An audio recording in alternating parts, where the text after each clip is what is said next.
Hi guys, we are back with episode 9 of Case Goblin and you are watching Web Grace and इस episode का title है missed calls. जहाँ episode की starting में दिखाया जाता है कि योना गुस्से में अब जी सिहुन के साथ ड्रिंक के लिए चली जाती है और बेंसो को नेक्स्ट टारगेट के लिए मैसेज आता है गॉब्लिन क्वीन का और उसे रात के 2 बजे से पहले गोंगड्योक पार्क में पहुंचना है और रात के 2 बजे से पहले उसे अपना मिशन पूरा करना है।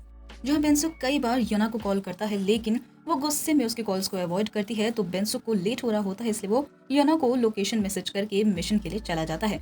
जिसके बाद बेंसुक 9th इमोशन को एक्सट्रैक्ट करने के लिए जाता है और वो लड़की बेंसुक से पूछती है कि क्या तुम खुश हो। जिसके बाद बेंसुक अपनी पावर्स को यूज करके 9th इमोशन को एक्सट्रैक्ट करता है और घर लौटते हुए बेंसुक बहुत ज्यादा खुश होता है। उसे बहुत अच्छा लग रहा होता है और उस लड़की की बात को याद करते हुए बेंसुक कहता है मैं खुश हूँ उस शख्स के साथ। और 9th इमोशन है हैप्पीनेस और वो यहाँ पर योना की बात कर रहा था जहाँ योना अब जी सियोन से बात कर रही होती है कि खुशी सिर्फ चंद पलों की होती है। हम अच्छे लोगों के साथ खुश तो रह सकते हैं लेकिन फिर हमें और ज्यादा खुश होने की इच्छा हो जाती है। हमारी जिंदगी एक दूध के गिलास की जैसी होती है।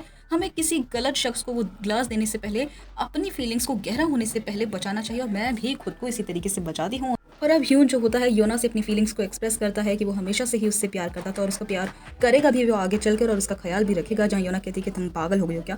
जहाँ नेक्स्ट सीन में अब बेंसो घर लौट रहा होता है, एक टनल से जा रहा होता है जहाँ उसकी साइड से एक आदमी निकलता है और अचानक से वो शख्स जो होता है वो बेंसो को चाकू मार देता है और वो कोई और नहीं एग्जॉसिस्ट होता है और वो इस बार योना के ना होने की वजह से बेंसो को मार पाया। जिसके बाद योना अचानक से अपना फोन चेक करती है तो उसे बेंसो की ढेरों मिस कॉल्स और साथ ही उसका मैसेज मिलता है और वो बेंसो को कॉल करती है लेकिन कॉल आंसर नहीं हो रहा होता तो वो ह्यून को वहां से बाय बोल के जा रही होती है और साथ ही एक फ्राइंग पैन भी ले जाती है। वो दौड़कर बेंसो के पास पहुंच रही होती है और एग्जॉसिस्ट बेंसो को बताता है कि कभी वो भी एक मेरे गॉब्लिन हुआ करता था, यानी कि एग्जॉसिस्ट भी एक गॉब्लिन हुआ करता था जिसे इंसानों ने मरने के लिए छोड़ दिया था। वो एक ऐसा इंसान था और फिर वो गॉब्लिन बना था। जहाँ एग्जॉसिस्ट अब जख्मी बेंसो को मारने वाला होता है कि वहां पर योना पहुंच जाती है और एग्जॉसिस्ट से कहती है कि तुम बेंसुक को नहीं मार सकते हो और उसे फ्राइंग पैन से जोर से मारती है और बेंसुक के पास जाती है और उससे पूछती है कि हे बेंसुक क्या तुम ठीक हो, उठो ना उठो। जिसके बाद बेंसुक अब योना से लेट होने का रीजन पूछता है तो अब योना काफी ज्यादा शर्मिंदा है और कहती है कि मैंने वादा किया था कि मैं तुम्हारा ख्याल रखूंगी लेकिन मैं लेट हो गई, मुझे माफ कर दो बेंसुक।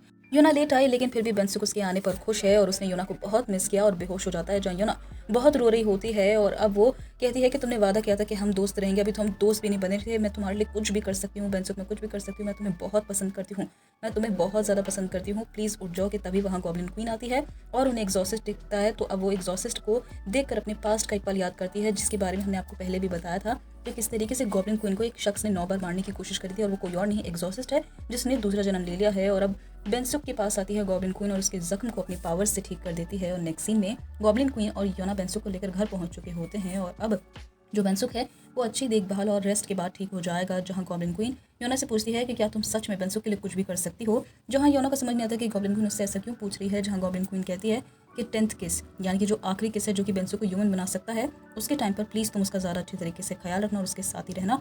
और फिर गॉब्लिन क्वीन वहाँ से चली जाती है जहाँ योना बेंसुक की साइड में ही सो जाती है और वो पल याद करती है जब उसने बेंसुक से ये कहा रोते हुए कि वो बहुत ज़्यादा उसे पसंद करती है। और अब बेंसुक के गालों पर वो हाथ भी रख देती है तो बेंसुक अब योना के हाथ को हटाते हुए उसके हाथ को पकड़ लेता है और कहता है ऐसा मत करो। तो योना को समझ नहीं आता कि आखिरकार बेंसुक क्या कह रहा है। तो बेंसुक कहता है मुझे अकेला मत छोड़ो, दूसरे लड़कों से बात मत करो और उनके साथ ड्रिंक पर मत जाओ, उनसे बात मत करो, मेरे कॉल्स को अवॉइड मत करो, मुझे सैड मत करो। तो योना पूछती है कि मेरे लिए इतनी सारी मनाही क्यों।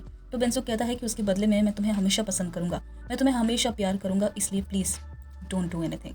तो योना भी कहती है कि मैं भी तुम्हें बहुत पसंद करती हूँ इसलिए तुम्हें सैड होने की और हर्ट होने की कोई भी ज़रूरत नहीं है। और बेंसुक की तरफ स्माइल करती है और दोनों ने ही एक दूसरे की फीलिंग्स को तो एक्सप्रेस कर दिया है लेकिन क्या अब बेंसुक 10th किस को कर पाएगा और ह्यूमन बन पाएगा, क्या दोनों खुशी खुशी साथ रह पाएंगे या फिर एग्जॉसिस्ट अब योना और बेंसुक से बदला लेने के लिए आएगा। जाने के लिए भी सब्सक्राइब कर हमारे चैनल की नोटिफिकेशन को जरूर ऑन कर ले जिससे आने वाले एपिसोड की नोटिफिकेशन आपको जल्द से जल्द मिल जाए। और इस वीडियो को लाइक कर हमें कमेंट बॉक्स में जरूर बताएं कि ये एपिसोड आपको कैसा लगा। फिर एक बार मुलाकात होगी, till then take care, bye bye.